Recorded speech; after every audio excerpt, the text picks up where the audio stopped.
Francis Jacquet, votre formateur au bien-être. Aujourd'hui, une petite vidéo sur le bien et le mal.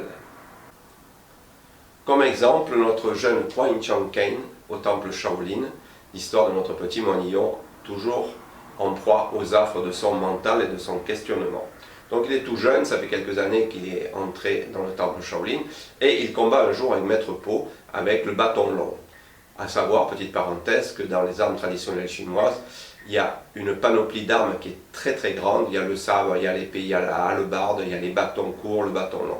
En l'occurrence, là, il travaille avec le bâton long contre Maître Po. Et il est énervé, très en colère, et il frappe le plus qu'il peut Maître Po. Maître Po, même aveugle, ayant un sens aiguisé des armes traditionnelles chinoises, il se défend facilement et à un moment donné envoie Petit Scarabée rouler à terre. Donc il rigole, le maître toujours en train de rigoler avec sa barbe. Il dit alors Petit Scarabée, relève-toi et remets-toi ta dignité en brossant ton pantalon. Il dit mais pourquoi m'attaques-tu comme ça? Tu t'es défendu comme une souris aveugle, comme une frêle jeune fille. Alors il dit oui Maître Po, je sais, excusez-moi. Et le Maître Po lui demande, il dit qu'est-ce qui t'arrive? Quel est donc l'objet de cette colère?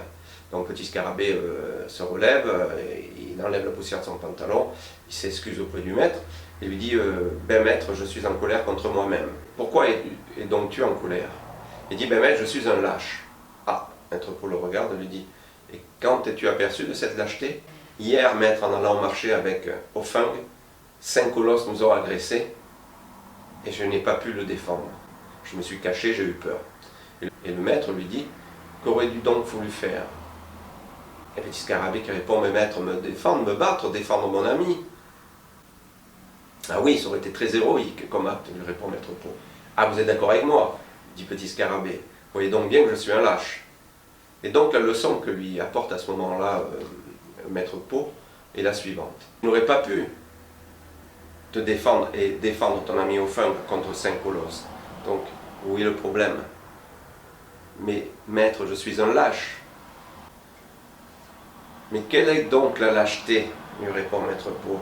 C'est tout simplement pour un homme de prendre conscience de sa faiblesse. Et quelle est donc la bravoure? Simplement savoir que l'on est un homme fort. Le lâche et le héros sont présents tout au long de la vie d'un homme. Donc dire que quelqu'un est lâche ou que quelqu'un est fort n'est qu'une question de point de vue, car il peut être les deux un jour ou l'autre. Donc cela veut dire quoi? Tout simplement qu'on peut être un jour très très fort et un jour très lâche. On peut être lâche à un moment donné de sa vie et devenir un héros le lendemain même. Je vous conseille un film, Crash, Collision en français, avec Matt Dillon, entre autres, comme acteur. Ce film est fabuleux, car tout au long du film, c'est exactement l'histoire que je viens de conter de Petit Scarabée et qui est relatée dans l'article qui est présent avec cette vidéo. Donc à la fois, un jour on peut être un héros et à la fois un lâche. Nous avons exactement tout en nous. Et le symbole que j'adore, qui est le symbole du Tao, le Yin et le Yang, relate parfaitement bien ces deux opposés, mais à la fois ces deux compléments, car le Yin est complémentaire au Yang et non pas opposé. Et nous avons ces deux facettes en nous de l'énergie.